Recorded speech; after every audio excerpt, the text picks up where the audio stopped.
రోజు ఉదయం నుంచి సాయంత్రం వరకు పేషెంట్స్ అందరూ గ్యాస్ గ్యాస్ గ్యాస్ అని వస్తారు. యాక్చువల్గా గ్యాస్ అనేది ఏమి ఉండదండి. యాక్చువల్గా టెక్స్ట్ బుక్లో సార్ నాకు గ్యాస్ ట్రబుల్ ఉందని అంటారు. గ్యాస్ ట్రబుల్ అనే వర్డ్ ఎక్కడ పుస్తకాల్లో ఉండదు. There is no term, no disease like gas trouble. Gas trouble అంటే ఒక్కొక్కరికి ఒక్కొక్కటి. ఇప్పుడు కొంతమందికి తేపులు ఎక్కువ వస్తే దాన్ని గ్యాస్ ట్రబుల్ అంటారు. కొంతమంది పట్టుభ్రమంగా ఉంటే గ్యాస్ ట్రబుల్ అంటారు. కొంతమందికి గ్యాస్ కింద నుంచి ఎక్కువ వస్తే దాన్ని గ్యాస్ ట్రబుల్ అనుకుంటారు. కొంతమంది కడుపు నొప్పి వస్తే గ్యాస్ అనుకుంటారు. కొంతమంది ఛాతీలో మంటలాగా ఉంటే గ్యాస్ ట్రబుల్ అనుకుంటారు. రకరకాలుగా. సో కొంతమందికి ఊరికే విరోచనాలు, ఇర్రెగ్యులర్గా బౌల్ మూమెంట్స్ వస్తే ఏదో గ్యాస్ ఉందని అంటుంటారు. బ్లోటింగ్ అంటారు, ఉబ్బరం అంటారు. ఇట్లా రకరకాల. ఇది పలానా ఒక జబ్బు కింద కాదండి. It's a non specific patient తయారు చేసిన జబ్బు అనమాట. దాన్ని వాళ్ళు గ్యాస్ గ్యాస్ అంటే వాళ్ళు చెప్పే కంప్లైంట్స్ అన్నీ నిశితంగా పరిశీలించి, ఓహో వీళ్ళకి ఈ ప్రాబ్లం ఉంది, ఓకే వీళ్ళకి గాల్ బ్లాడర్లో రాయి ఉన్నా కానీ గ్యాస్ ట్రబుల్ లాగా వస్తుంది. అంటే వాళ్ళు ఏంటంటే నూనె వస్తువులు తినలేరు. నూనె వస్తువులు తినగానే కడుపులో ఇబ్బంది అవుతుంది. అన్నం తిన్న తర్వాత కానీ, నూనె వస్తువులు తిన్నప్పుడు కానీ, నూనె వస్తువులు లేకపోతే అట్లా. ఈ కంప్లైంట్ ఉంటే ఒక్క గాల్ బ్లాడర్ దాంట్లోనే నూనె వస్తువులు తినలేనిది వస్తుంది, ఇంకా దేంట్లో రాదనమాట. అట్లా వాళ్ళు చెప్పే కంప్లైంట్లో మన క్లూస్ దొరుకుతూ ఉంటాయి. ఇప్పుడు కడుపులో మధ్యలో నొప్పి వచ్చి వీపులోకి పాకుతుంది అనుకోండి, అది ప్యాంక్రియాస్ నొప్పి. ప్యాంక్రియాస్ నొప్పి ఒక్కటే వీపులోకి పాకుతుంది. పసర సంచిది ఎప్పుడు రైట్ సైడ్ వస్తుంది. రైట్ సైడ్ వచ్చి కుడి భుజానికి వెళ్తుంది అనమాట. సో ఇంకా ఎసిడిటీ ప్రాబ్లం, రిఫ్లెక్స్ అనుకోండి, బొడ్డు పైన వచ్చి ఎడమ వైపు ఛాతీలో వస్తుంది. అది హార్ట్ బర్న్ అంటారు, కడుపు మంట అంటారు. కొంతమంది కడుపు మంట అంటారు. కొంతమంది ఎక్కువ అసూయ, ఒకప్పుడు అంటారు కదండి, ఎక్కువ అసూయ జలసి ఉండి వాళ్ళు ఎక్కువ ఆలోచించి వాళ్ళ బాడీలో ఎక్కువ యాసిడ్ తయారయ్యి, యాసిడ్ వల్ల అల్సర్స్ ఫామ్ అవుతాయి అనమాట. అల్సర్స్ ఫామ్ అయ్యి దాన్ని ఎసిడిటీ అంటారు. ఆ యాసిడ్ ఎక్కువ ఉన్న వాళ్ళకి అన్నవాహిక అనేది మనకి గొంతు నుంచి పొట్టలోకి వెళ్ళే ఇసోఫేగస్ని అన్నవాహిక అంటారు. అది ఛాతీలో ఉంటుంది అనమాట. అది కొంచెం లెఫ్ట్ సైడ్ ఉంటుంది, హార్ట్ వెనకాల నుంచి వెళ్తుంది. కాబట్టి వాళ్ళందరికీ హార్ట్ బర్న్ లాగా వచ్చి గుండె నొప్పి ఏమో, చచ్చిపోతామేమో అన్న భయంతో వస్తారు. వాళ్ళు పరుగులు తీసుకుంటూ వస్తారు. సో కాకపోతే మనకు అక్కడ రకరకాలు, ఇది ఎసిడిటీయా, రిఫ్లెక్స్ డిసీజా. పొట్టలో యాసిడ్ ఉంటే ఏం ప్రాబ్లం లేదు, అది ఛాతీలోకి ఎక్కువ వస్తే కనుక రిఫ్లెక్స్ అంటారు. ఆ రిఫ్లెక్స్ డిసీజా, గాల్ బ్లాడర్ ప్రాబ్లమా, ప్యాంక్రియాస్ ప్రాబ్లమా, లేదంటే చిన్న పేగు పెద్ద పేగు ప్రాబ్లమా, లేకపోతే ఇన్ఫ్లమేటరీ బౌల్ డిసీజ్ అని పేగుల్లో జబ్బులు ఉంటాయి. ఇట్లా మనం ఈ గ్రూప్ ఆఫ్ చాలా రకాల జబ్బుల నుంచి వచ్చే కంప్లైంట్ అన్ని, ఏ జబ్బు అనేది తెలియదు పేషెంట్కి. పేషెంట్ నాకు గ్యాస్ అని వస్తారు, అది మనం ఒక డాక్టర్ డీకోడ్ చేయాల్సిందనమాట. అది సో బేసికల్గా ఎక్కడ పెయిన్ చెప్తున్నారు అని చెప్పి ఆ పెయిన్ నుంచి ఇది ఏ నొప్పి అన్నది మీకు అర్థమవుతుంది కదా సార్? వాళ్ళు చెప్పేదాన్ని బట్టి ఏ నొప్పి ఇది అన్నది మీకు అర్థమవుతుంది. అంటే పేషెంట్తో మనం కీన్గా మాట్లాడితే కొంతవరకు వాళ్ళు చెప్పేదాన్ని బట్టి మనకు అందాజుగా ఐడియా వచ్చేస్తుందండి. యూజువల్గా ఎడం పక్క ఛాతీలో నొప్పి అని ఒక 25 ఏళ్ల కుర్రోడు వచ్చాడు అనుకోండి, 20-25 ఇయర్స్లో హార్ట్ అటాక్ రాదు. దట్ ఈస్ అదే 65 ఏళ్ల మనిషి వచ్చాడు అనుకోండి, మనం అనుమానంగా చూడాలి. సో గ్యాస్ ట్రబుల్ అయినప్పటికీ కూడా హార్ట్ ఏమో అని చూడాలి. సో ఎందుకంటే గ్యాస్ ట్రబుల్కి మనం ఎసిడిటీ కానీ, రిఫ్లెక్స్ కానీ ట్రీట్మెంట్ చేయకపోయినా ప్రాణం పోదు. కానీ అదే పేషెంట్కి హార్ట్ ప్రాబ్లం ఉండి, హార్ట్ ప్రాబ్లమ్ని మనం హార్ట్ అటాక్ అయి ఉండి దాన్ని హార్ట్ బర్న్, గ్యాస్ ట్రబుల్ అని అనుకుని మనం కరెక్ట్ టైంలో ట్రీట్మెంట్ ఇవ్వకపోతే వాళ్ళకి లైఫ్ కూడా రిస్క్ వచ్చే అవకాశం ఉంటుంది. సో అక్కడ సిచ్యువేషన్ బట్టి ఓవరాల్గా ఇప్పుడు ఇంట్లో లేడీస్ అన్నం ఉడికిందా లేదా ఒక మెతుకుతో ఎట్లా చేస్తారో, పేషెంట్ వచ్చి వాళ్ళు చెప్తుండే కొద్దీ మనకు అర్థమైపోతా ఉంటుంది. ఓహో వీళ్ళది ఇది, సో ఇది అయ్యి ఉండొచ్చు. కానీ కన్ఫర్మ్ చేసుకోవాలంటే ఈ టెస్ట్ చేయాలి, అవసరమైతే ఎండోస్కోపీ చేయాలి, సిటీ స్కాన్ చేయాలి, అల్ట్రాసౌండ్ స్కాన్ చేయాలి, ఎంఆర్ఐ స్కాన్ చేయాలి. ఓహో దీనికి ఈ స్కాన్ అయితే బాగా పనిచేస్తుంది అట్లా. సార్ ఇప్పుడు ఏ నొప్పి అయినా సరే అది గ్యాస్ అని పేషెంట్ ఏదైతే చెప్తారో మీ దగ్గరికి వచ్చినప్పుడు, దానికి మేజర్గా మనం చూడాల్సినటువంటి కారణాలు ఏంటి? ఇప్పుడు ఒకప్పుడు మా చిన్నప్పుడు ఇంత మరి అవేర్నెస్ లేకపోవటం వలన అప్పుడు కూడా ఉన్నదో మనకు తెలియదు. కానీ ఇప్పుడైతే చాలా ఎక్కువ పేషెంట్స్ అయితే ఉంటున్నారండి. దానికి కారణం ఏంటంటే ఒకప్పుడు ఉన్న ఫుడ్ హ్యాబిట్స్, ఇప్పుడున్న ఫుడ్ హ్యాబిట్స్. ఇప్పుడు అంతా జంక్ ఫుడ్, బయట ఫుడ్. ఒకప్పుడు మనకి ఇంట్లో ఏది వండితే అదే తినేవాళ్ళం. ఇప్పుడు బయట ఫుడ్స్ చాలా చాలా చాలా ఎక్కువైపోయినాయి. ఇప్పుడు మన ఇంట్లో కూడా 2-3 పిల్లలు ఉంటే ఒక్కొక్కళ్ళు ఒక్కొక్క రెస్టారెంట్ని ఒక్కొక్క ఐటమ్ ఆర్డర్ పెట్టే పరిస్థితి ఉంది. ప్రతి ఇంట్లో కూడా ఇది ఉంది. ఇది ఎవరు ఇల్లు ఎక్సెప్షన్లా లేదు. తర్వాత డే బై డే అగ్రికల్చర్లో కూడా ప్రాఫిట్ ఓరియంటెడ్గా మనకి ఏమేమి పెస్టిసైడ్స్ కొడుతున్నారు, ఎంత మోతాదులో కొడుతున్నారు, దాని రెగ్యులేషన్ అనేది అంత ప్రాపర్గా లేదు. దానివల్ల వస్తుందా, దీనివల్ల వస్తుందా, ఇవన్నీ కూడా మోస్ట్ లైక్లీ ఇవన్నీ కారణాలు అయి ఉండొచ్చు. ఈ కారణాన్ని క్లియర్ కట్గా ఎస్టాబ్లిష్ చేయాలంటే చాలా పెద్ద రీసెర్చ్ చేయాలండి. అది గవర్నమెంట్ ఇనిషియేటివ్గా తీసుకుని పెద్ద స్టడీ, లక్షల మంది పేషెంట్ని స్టడీ చేయటం అనేది అంత ఈజీ కాదు. వాళ్ళు తీసుకున్న ప్రతి మోతాదులో ఏ ఏ పెస్టిసైడ్ ఎంత ఉంది అని టెస్ట్ చేయాలన్నా కానీ ఒక్కొక్క టెస్ట్కి మనకి వేలు ఖర్చు అవుతుంటుంది అనమాట. అవన్నీ ప్రూవ్ చేయాలంటే ఇట్స్ ఏ పబ్లిక్ ఇనిషియేటివ్. ప్రైవేట్గా ఒక డాక్టర్ కానీ ఒక ఇండివిజువల్ కానీ చేయగలిగింది కాదనమాట. ఇప్పుడు మన అమెరికాలో అయితే అలా నేషనల్ ఇన్స్టిట్యూట్ ఆఫ్ హెల్త్ అని ఉంటుంది. వాళ్ళు స్పాన్సర్ చేస్తారు, $1 million అట్లా రీసెర్చ్కి ఇస్తారనమాట. మన దగ్గర కూడా కొన్ని ఉన్నాయి, ఐసీఎంఆర్ అని. అట్లా రీసెర్చ్ చేస్తే గానీ మనకి ఎందువల్ల అనేది ఈ గ్యాస్ ప్రాబ్లం వస్తుంది అన్నది తెలియట్లేదు అన్నట్టు. తెలియదు అంటే ఇదే కారణాలు. ఇదివరకు లేని ఇప్పుడు వచ్చినాయి కదండి. ఇప్పుడు ఇదివరకు ఇంత ఒబిసిటీ లేదు, ఇప్పుడు ఎందుకు వచ్చింది అంటే, ఇప్పుడు ఇదివరకు 2 వీలర్స్ ఎన్ని ఉన్నాయి, ఇప్పుడు ఎన్ని ఉన్నాయి. నా స్కూల్కి నేను నడుచుకుంటూ వెళ్ళేవాడిని, ఇప్పుడు మా పిల్లలు కార్లో దిగి కార్లో వెళ్తున్నారు. సో ఇప్పుడు ఎన్ని 2 వీలర్స్ ఉన్నాయి, అప్పుడు ఎన్ని లక్షలు ఉన్నాయి, ఇప్పుడు ఎన్ని కోట్లు ఉన్నాయి. రైట్. సో ఎన్ని లిఫ్ట్లు ఉన్నాయి, అప్పుడు మారుతున్న లైఫ్ స్టైల్ దీనికి మెయిన్ కారణం అన్నట్టుగా అర్థం చేసుకోవాలి మనం. అటు ఒబిసిటీకైనా, పెరుగుతున్న గ్యాస్ సమస్యలకైనా, పెరుగుతున్న క్యాన్సర్లకైనా కూడా మోస్ట్లీ మన పర్యావరణం మారటం కానీ అన్నీ కూడా కారణం అనమాట. సరే, ఇప్పుడు ఈ గ్యాస్ ట్రబుల్కి అయితే మనం ఇట్లా జనరలైజ్డ్గా మాట్లాడుకుంటున్నాం. ప్రత్యేకంగా ఇందాక మీరు ఒక మాట అన్నారు, యాసిడ్ రిఫ్లెక్స్ అని. అంటే పొట్టలో ఉండాల్సిన యాసిడ్ పైకి తంతు ఉంటే అది యాసిడ్ రిఫ్లెక్స్ అని. అది కూడా ఎక్కువగా వింటున్నాం. అది కూడా ఒకలాంటి గ్యాస్ ప్రాబ్లమే అంటారా? దాని గురించి ఏమైనా డీటెయిల్గా మాట్లాడుకుందాం. అంటే చాలా మందికి అండి ఎసిడిటీ అంటే 2 రకాలు. ఒకటి పొట్టలో యాసిడ్ ఎక్కువ తయారవటం, టెన్షను, ఇర్రెగ్యులర్ ఫుడ్ హ్యాబిట్స్, ఆలోచన ఎక్కువ ఉండటం, సో పని ఒత్తిడి ఎక్కువ ఉండటం వల్ల బాడీలో యాసిడ్ ఎక్కువ తయారవుతుంది. ఎప్పుడైతే యాసిడ్ ఎక్కువ తయారవుతుందో మనకి కడుపులో మంట వస్తుంది, వాళ్ళకి బొడ్డు పై భాగంలో మంటలాగా వస్తుంది. సో ఆ మంట అనేది ఎప్పుడైతే పొట్టలో పై భాగంలో మంట వస్తుందో అది ఒక రకమైన ఎసిడిటీ. దానికి సింపుల్గా యాసిడ్ తగ్గించే యాంటాసిడ్ మందులు కానీ, కొత్తగా వచ్చిన పీపీఐస్ కానీ, అంటే ప్యాంటోప్రజోల్, రాబిప్రజోల్, ఒమిప్రజోల్, ఇసోమిప్రజోల్ అంటే రకరకాల ఏది వేసినా కానీ చాలా రిలీఫ్ వచ్చేస్తుంది.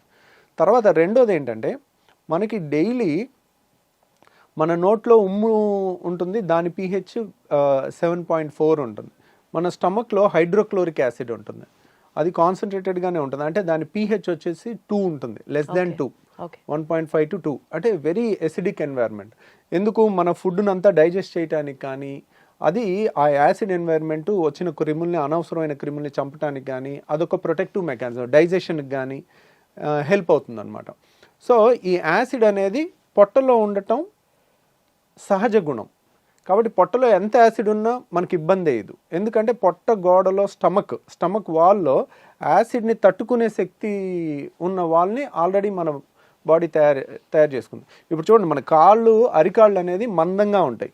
అరికాళ్ళ మీద నడిచినా మనకి అవి మందంగా ఉండటం వల్ల అది అడాప్ట్ అయి ఉంటుంది అనమాట, మనకి ఏ ఇబ్బంది ఉండదు. అంతే బరువు మన చేతి మీద, కాలు మీద, వేరే చర్మం మీద పెడితే ఆ చర్మం ఊడిపోద్ది. ఎందుకు, ఇట్ ఈస్ నాట్, దానికి తయారవ్వలేదు, నడవటానికి అరికాలు తయారైంది. అలాగే యాసిడ్ని తట్టుకోవటానికి మన స్టమక్ వాల్ తయారైంది అనమాట. జీర్ణాశయం యొక్క ఎక్కడైతే యాసిడ్ ఉంటుందో ఆ లోపల పొర యాసిడ్ని తట్టుకునే విధంగా తయారైంది. కానీ మన అన్నవాహిక, ఇసోఫేగస్, ఇక్కడ నుంచి ఇక్కడ వరకు ఉన్న ఇసోఫేగస్ మాత్రం అది యాసిడ్కి తట్టుకునేటట్టు తయారవ్వలేదు. కాబట్టి పొట్టలో యాసిడ్ ఉంటే కొంచెం కడుపు మంట వస్తుంది, చాలా ఈజీగా ట్రీట్ చేయొచ్చు మనం. వాళ్ళకి గ్యాస్ ట్యాబ్లెట్ ఇస్తారు, కొన్ని యాంటాసిడ్ ఇస్తారు, తగ్గిపోతుంది, they will be very happy. కానీ ఈ పొట్టలో ఉండాల్సిన యాసిడ్ ఇక్కడ వాల్వ్ ఉంటుంది, ఛాతీకి పొట్టకి ఛాతీకి మధ్యలో ఒక వాల్వ్ ఉంటుంది, దాన్ని హయాటస్ అంటారు. ఆ హయాటస్లో వెడల్పుగా ఉండి వాల్వ్ లూజ్గా ఉంటే దాన్ని హయాటస్ హెర్నియా అంటారు. చాలామందికి ఎండోస్కోపీ రిపోర్ట్ చూస్తే లాక్స్ ఎలియస్ అంటారు. లాక్స్ ఎలియస్ అంటే లోవర్ ఇసోఫేజియల్ స్ఫింక్టర్. ఇసోఫేగస్ అంటే అన్నవాహికలో ఇక్కడ ఒక కంట్రోల్ ఉంటుంది, అప్పర్ ఇసోఫేజియల్ స్ఫింక్టర్ అని. ఇక్కడేమో lower oesophageal sphincter. Lower oesophageal అయిపోయిన తర్వాత స్టమక్ స్టార్ట్ అయిపోతుంది, అంటే జీర్ణాశయం స్టార్ట్ అయిపోతుంది. సో ఇక్కడ వాళ్ళు లూజ్గా ఉంటే కనుక దాన్ని లాక్స్ ఎల్ఈఎస్ అంటారు, లోవర్ ఇసోఫేజియల్ స్ఫింక్టర్. లేదంటే అక్కడ లూజ్గా ఉండటం వల్ల హైటస్ హెర్నియా అంటారు. గ్రేడ్ 1, గ్రేడ్ 2, గ్రేడ్ 3, గ్రేడ్ 4 ఉంటుంది. గ్రేడ్ 4 అంటే ఇంత వెడల్పుగా ఉంటుంది అక్కడ. అంటే ఏంటి, ఇప్పుడు ఇక్కడ ఎప్పుడైతే వాల్వ్ చాలా గ్రేడ్ 4 లూజ్గా ఉంటుందో పొట్టలో ఉన్న యాసిడ్ అంతా ఊరికే పైకి వస్తూ ఉంటుంది. పొట్ట అనేది జీర్ణాశయం అనేది మనం ఫుల్గా తిన్న తర్వాత అది గ్రైండర్ ఆన్ అయినట్టు ఆన్ అవుతుంది. ఆన్ అయినప్పుడు గ్రైండర్కి పైన మూత పెట్టలేదు అనుకోండి, ఎట్లయితే పైకి చిమ్ముతుందో అట్లా ఈ పొట్టలో ఉండాల్సిన యాసిడ్ అంతా అది ఫుడ్ తిన్నాక ఇలా పైకి ఇసోఫేగస్లోకి వస్తుంది. ఇసోఫేగస్ గోడ ఏమైంది, మన అన్నవాహిక గోడ అనేది యాసిడ్ని తట్టుకోవటానికి తయారవ్వాల. కాబట్టి అది విపరీతమైన మంట వస్తుంది. దాన్ని హార్ట్ బర్న్ అంటారు. వీళ్ళు ఏం తినకపోతే హ్యాపీగా ఉంటారు. ద మొమెంట్ తిన్న తర్వాత వాళ్ళకి ఒక గంట 2 గంటలు ఆ గ్రైండర్ లాగా ఆడినంతసేపు యాసిడ్ అనుకొచ్చి ఈ ఛాతీ అంతా మంట పట్టేసినట్టు ఉండటం, భుజంలో నొప్పి రావటం, ఎడం భుజంలో రావటం, తర్వాత ఎడం పక్క ఛాతీలో వచ్చేసరికి వెంటనే గుండె ప్రాబ్లం అని గడగడలాడిపోతూ ఉంటారు. ఎక్కడో టీవీలో చూస్తారు 25 ఏళ్ల మనిషి ఒక ఇలా కూలబడి చచ్చిపోతే అది హార్ట్ అటాక్ కాదో కూడా ఎవరికి తెలియదు. ఎవరికి తెలుసు, sudden death. It is a sudden death. Heart attack అని ప్రూవ్ ఉండదు, కానీ అందరూ దానికి లేబుల్ వేసేస్తారు. ఇప్పుడు మీడియా ఎవరన్నా సడన్ గా కోల్బడి చచ్చిపోయారు అనుకోండి, హార్ట్ అటాక్ అని తోసేస్తారు. Who can prove it? దానికి రియల్ గా ప్రూవ్ చేయాలంటే సడన్ డెత్, సడన్ గా కళ్ళు తిరిగి పడిపోయి చచ్చిపోవటానికి చాలా కారణాలు ఉంటాయి. సో ఇప్పుడు అంతెందుకు, మనకి ఒలింపిక్స్ ఆడే ఒలింపిక్ ప్లేయర్స్ కూడా రన్నింగ్ చేస్తూ చేస్తూ సడన్ గా కోల్బడి చచ్చిపోయినట్టుంది. మరి వాళ్ళకి హార్ట్ అటాక్ వస్తుందా? అథ్లెట్స్కి రాదు కదా. సో చాలా మంది ఏంటంటే మీడియాలో ఎమెచ్యూర్ పీపుల్ అంటే నాన్ ప్రొఫెషనల్ పీపుల్ ర్యాపిడ్ కన్క్లూజన్స్కి వస్తారు. ఆ ర్యాపిడ్ కన్క్లూజన్స్కి వచ్చి ఒక యంగ్స్టరు కళ్ళు తిరిగి పడిపోతే హార్ట్ అటాక్ వచ్చి చచ్చిపోయాడని అలా ప్రొజెక్ట్ చేశారనుకోండి, ఎడం పక్క గుండెలో నొప్పి వచ్చిన హార్ట్ బర్న్, యాసిడ్ ప్రాబ్లం వల్ల, రిఫ్లెక్స్ వల్ల వచ్చిన వాళ్ళందరూ నిద్రలేని రాత్రులు గడపాల్సి వస్తుంది. అమ్మో నేను చచ్చిపోతే. కానీ అసలు యాసిడ్ రిఫ్లెక్స్ వల్ల ప్రాణాలు పోయే సిచ్యువేషన్ కూడా ఉంటుందా సార్? ఉండదు, కానీ ఆ భయంతో ప్రాణం పోయినట్టు బతుకుతారు వాళ్ళు. అయ్యయ్యో. సో ఎప్పుడైతే ఎక్కడో టీవీలో ఒకటి చూసి సడన్గా యంగ్స్టర్స్లో కూడా హార్ట్ అటాక్స్ పెరిగిపోయినాయి అని మీడియాలో వచ్చింది అనుకోండి, అమ్మో ఎడం పక్క నొప్పి వస్తుంది, నాకు గుండె నొప్పి ఏమో, నేను అలా చచ్చిపోతానేమో, నా పిల్లలు ఏమైపోతారు, నా భార్య ఏమైపోద్ది, ఇంకా రాత్రి అంతా నిద్రపోకుండా అలా కూర్చుని ఉంటారు వాళ్ళు. బయటికి చెప్పుకోలేరు. కానీ వాళ్ళకి ఏదైనా తింటేనే కదా వచ్చేది ఆ అనీజీనెస్. కానీ వచ్చినప్పుడు కూడా మరి తింటే అంటే ప్రతి పూట తింటారు కదా. ఇప్పుడు కొంతమంది ఇర్రెగ్యులర్ టైమింగ్స్లో, ఈ కాలంలో స్ట్రెస్ లేని జాబ్ ఏది ఉంది, కరెక్ట్ టైంకి ఫుడ్ తినే జాబ్ ఏది ఉంది? అందరూ పరుగులు తీస్తా ఉండి రాత్రి 10ంటికి వచ్చి బిర్యానీ తినొచ్చారు అనుకోండి, అర్ధరాత్రి 12ంటికి వాళ్ళకి వస్తుంది కరెక్ట్గా. ఆ టైంలో ఇంకా వాళ్ళు నిద్రపోరు పాపం, ఒకసారి ఇంట్లో వాళ్ళు నిద్రపోనివారు, కొంతమంది సైలెంట్ గా సఫర్ అవుతా ఉంటారు. మరి ఏంటి సార్ దీనికి ప్రాబ్లం? ఆ లూజ్ అయిన వాల్వ్ ని టైట్ చేయొచ్చా? ట్రీట్మెంట్ ఏంటి? ఇంకా వాళ్ళు ఏం తినకుండా ఉంటారు అంటే గ్యాస్ ట్రబుల్లో చాలా మంది ఇలాంటి పేషెంట్స్ ఏంటంటే వీళ్ళకి మందులు ఇచ్చి ఫస్ట్ తగ్గించవచ్చండి. అంటే కంప్లీట్గా తగ్గించకపోయినా కంప్లీట్గా ఒక వాల్వ్ అనేది స్ట్రక్చరల్ డిఫెక్ట్ ఉంటే it has to be rectified. Okay. Acid ఎక్కువ ఉందనుకోండి, యాసిడ్ని తగ్గించవచ్చు. ఇక్కడ యాసిడ్ ఎక్కువ ఉండటం ప్రాబ్లం కాదు, నార్మల్ ఉండాల్సిన యాసిడే ఉంది, కానీ పొట్టలో ఉండాల్సిన ఛాతీలోకి వస్తుంది. రైట్. సో అక్కడ లూజ్గా ఉన్న వాల్వ్ని సో ఏదో విధంగా టైట్ చేసుకోవాలి. ఆ టైట్ చేసుకునే ముందు మనకి కొన్ని జాగ్రత్తలతో తగ్గించవచ్చు. ఆ జాగ్రత్తలు ఏంటంటే రిఫ్లెక్స్ కేర్ అంటారు దాన్ని. దాంట్లో ఏంటంటే ఒకేసారి కడుపు నిండా తినటం అనేది పెట్టుకోకూడదు. కడుపు నిండా తింటే ఏంటంటే ఈ ఛాతీలోకి ఎక్కువ వెనక్కి రావటం అనేది ఎక్కువ ఉంటుంది. ఇప్పుడు 4 ఇడ్లీలు 5 ఇడ్లీలు పడుతున్నాయి అనుకోండి, వాళ్ళు 2 మించి తినకూడదు. ఒకసారి కరెక్ట్గా గంటన్నర ఆగి మళ్ళీ 2 తీసుకోవాలి, మళ్ళీ గంటన్నర 2 గంటలు ఆగి మళ్ళీ 2 తీసుకోవాలి. ఇంకా దానికి నామోషి పడకూడదు, బాక్స్లో పెట్టేసుకోవాలి. ఎక్కడైనా ఒక 5 నిమిషాలు బ్రేక్ తీసుకోవాలి, పనిలో అయినా టక్ తినేసి అట్లా తెలివిగా చేసుకుంటే కనుక ఒకేసారి ఎక్కువ ఫుడ్ లేకపోతే ఎక్కువ వెనక్కి రాదు, ఎక్కువ యాసిడ్ తయారవదు, ఎక్కువ వెనక్కి రాదు, కూడా అంత అన్ఈజీనెస్ ఉండదు, అప్పుడు పాపం ఉండదు. అది ఒకటి. తర్వాత చాలా మంది చేసేది ఏంటంటే చక్కగా 4 ఇడ్లీలో 5 ఇడ్లీలో లేదంటే 3-4 దోశలో తినేసి గ్లాసు నీళ్లు 2 గ్లాసు నీళ్లు తాగుతారు. తాగితే ఇంకా ఎక్కువ వెనక్కి వచ్చేస్తుంది. సో వీళ్ళు ఎప్పుడు కూడా నీళ్లు తిన్న తర్వాత తాగకూడదు. మనకి నీళ్లు తాగాలి, ఒక 4 గ్లాసులైనా ముందు తాగేసేయండి. నీళ్ళు ఎప్పటికప్పుడు దిగిపోతాయి, నీళ్ళ వల్ల యాసిడ్ ఎక్కువ తయారవదు. వెనక్కి వచ్చినా అంత ఇబ్బంది ఉండదు, అంత ఎక్కువ కూడా రాదు, ఎప్పటికప్పుడు తొందరగా వెళ్ళిపోద్ది నీళ్ళు అనేది. సో నీళ్ళంతా తాగేసిన తర్వాత ఒక 10 నిమిషాల తర్వాత అప్పుడు ఫుడ్ తిన్నారనుకోండి, ఫుడ్ తిన్నాక నీళ్ళు తాగలేదనుకోండి, వెనక్కి వచ్చేది తక్కువ ఉంటుంది, తగ్గుతుందన్నమాట. స్టమక్ మొత్తం నిండిపోదు. అంటే ఫుడ్తో సగం నిండిపోయి సగంతో నీళ్ళతో ఉంటే ఆ గ్రైండర్ ఆన్ అవగానే సప్పని పైకి కొట్టేస్తుంది. అర్థమైంది. సో ఇలా రిఫ్లెక్స్ కేర్ అని ప్లస్ యాసిడ్ తగ్గించే టాబ్లెట్స్ కొన్ని వేసుకుంటే కూడా చాలా రిలీఫ్ వస్తుంది వాళ్ళకి. ఓకే. సో ఇలా మందులతో 90% క్యూర్ చేయొచ్చు. వండర్ఫుల్. కానీ ఒక 10% మాత్రం ఇంకా తిరుగుతూనే ఉంటారు. ఒక డాక్టర్ దగ్గరికి వెళ్తారు, మందులు ఇస్తారు, తగ్గదు. ఇంకో డాక్టర్ దగ్గరికి వెళ్తారు, మందులు ఇస్తారు, తగ్గదు. అక్కడ స్ట్రక్చరల్ ప్రాబ్లమ్ని అలా 10% వాళ్ళకి మనం లేటెస్ట్గా ఒక టెస్ట్ వచ్చిందండి. దాన్ని 24 hour pH స్టడీ అంటారు. అంటే 24 గంటలు మనం హాస్పిటల్లో ఉంచి ఒక మెషిన్కి బెల్ట్ దగ్గర పెట్టేస్తాం. బెల్ట్ దగ్గర పెట్టేసి సన్న దారం లాంటిది ముక్కులోంచి స్టమక్ వరకు పంపిస్తే దాని మీద pH సెన్సార్స్ ఉంటాయి. అంటే ఇక్కడ ఎంత pH ఉంది, పొట్టలో ఎంత pH ఉంది అనేది 24 hours మనం టెస్ట్ చేయాలి. టెస్ట్ చేస్తే యాసిడ్ ఇక్కడ కూడా ఎక్కువ ఉందని వచ్చినప్పుడు pH ఇక్కడ 2 ఉంటుంది, ఇక్కడ 7 ఉండాలి. ఇక్కడ కూడా 2 ఉందనుకోండి, that indicates reflex disease, acid reflex disease. దాన్ని కన్ఫర్మ్ చేసుకున్న తర్వాత అది ఆ టెస్ట్ పాజిటివ్ వస్తే మాత్రం సర్జరీ చేసుకోవాలి. ఆ టెస్ట్ కొంచెం కాస్ట్ ఎక్కువ ఉంటుంది, 24 గంటలు హాస్పిటల్లో ఉండి చేసుకోవాలి. సో బట్ దాంట్లో కనుక మనకి పాజిటివ్ వచ్చిందంటే కనుక అప్పుడు we can consider reflex surgery. Anti reflex surgery అనేది మనం ఈ వాల్వ్ని టైటన్ చేసుకుంటే వెనక్కి రాకుండా ఉంటుందన్నమాట. ఓకే. ఓకే. సో ఆ సర్జరీ మన దగ్గర ఇక్కడ చేస్తున్నారా సార్? మనం కూడా పర్ఫామ్ చేస్తాం. ఈ యాంటీ రిఫ్లెక్స్ సర్జరీని నిస్సెన్స్ ఫండ్ అప్లికేషన్ అంటారు. దాని పేరు నిసెన్స్ అనే సైంటిస్ట్ పేరు పెట్టారనమాట. ఆ ఫండ్ అప్లికేషన్ అంటారు. దానికి ఆల్మోస్ట్ కోత ఉండదు, కుట్టు ఉండదు, చిన్న హోల్ ద్వారా చేస్తాము. ఒక 20 minutes to 30 minutesలో అయిపోతుంది. ఈరోజు మార్నింగ్ చేస్తే నెక్స్ట్ డే ఈవినింగ్ 95% డిశ్చార్జ్ అయిపోతారు. ఇంకొక 5% నెక్స్ట్ డే డిశ్చార్జ్ అవుతారు. సో ఇది ఎఫెక్టివ్నెస్ ఎంత ఉంటుంది అంటే కనుక ఆల్మోస్ట్ 75% నుంచి 85% వరకు ఉంటుంది. ఒక 25%కి సగం రిలీఫే ఉంటుంది. ఎందుకు దాంట్లో 100%కి 100% గ్యారంటీ చెప్పలేకపోతున్నాం. ఇప్పుడు రాళ్ల సమస్య ఉంది, గాల్ బ్లాడర్ తీసేసాం, 100% క్యూర్, మళ్ళీ జన్మలో వాళ్ళు మన దగ్గరికి రావాల్సిన పని ఉండదు. అది 100% అనే 99% 100% గ్యారంటీగా చెప్పేయచ్చు. అదే రిఫ్లెక్స్ దాంట్లో 70 to 85% అనేది చాలా హై రిజల్ట్ అనమాట.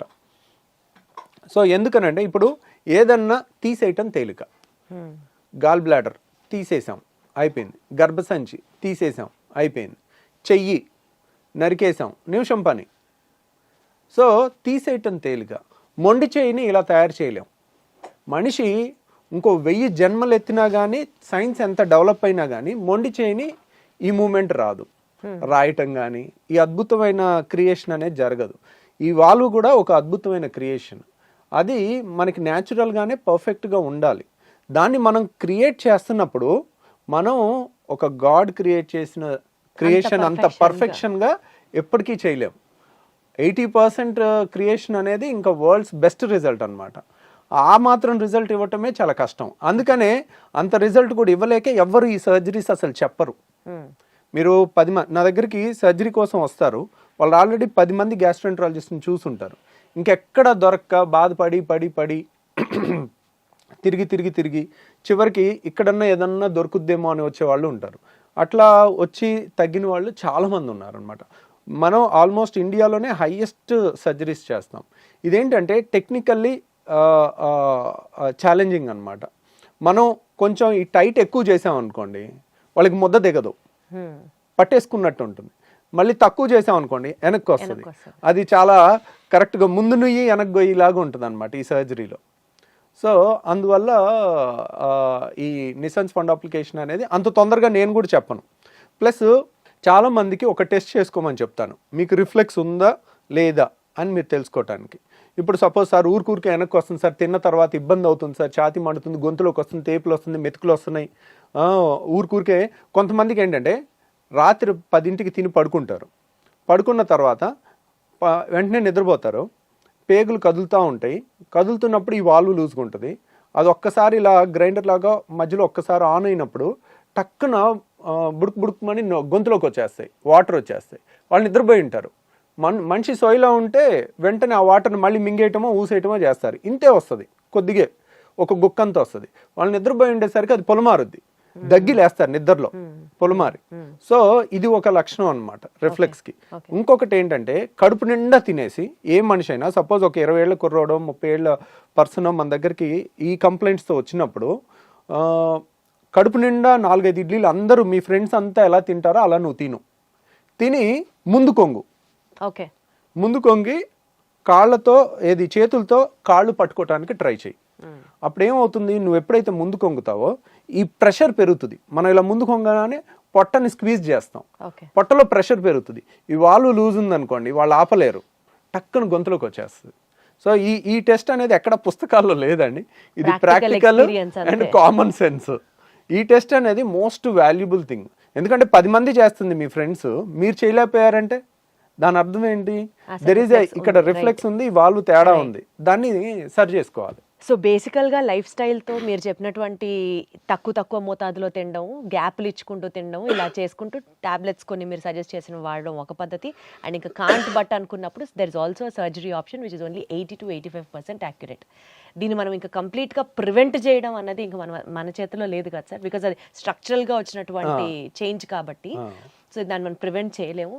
The best thing they can do is మీలాంటి ఒక బెస్ట్ గ్యాస్ట్రోఎంట్రాలజిస్ట్ని సజెస్ట్ చేయడమే, కలవడమే, మీతో మాట్లాడడమే. సో విన్నారు కదండి, గ్యాస్ ప్రాబ్లం అనేది మనం లైట్గా తీసుకోవడానికి ఏమాత్రం లేదు. ఈ రిఫ్లెక్స్ అనేది కనుక ఇందాక సార్ చెప్పినట్లుగా ఒక 2-3 టెస్టులు మనమే చేసుకోవచ్చు, హాస్పిటల్లో అడ్మిట్ అయ్యి చేసుకోవాల్సింది కాదు.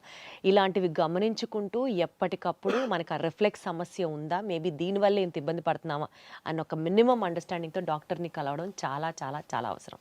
Thank you so much sir. Thank you అండి.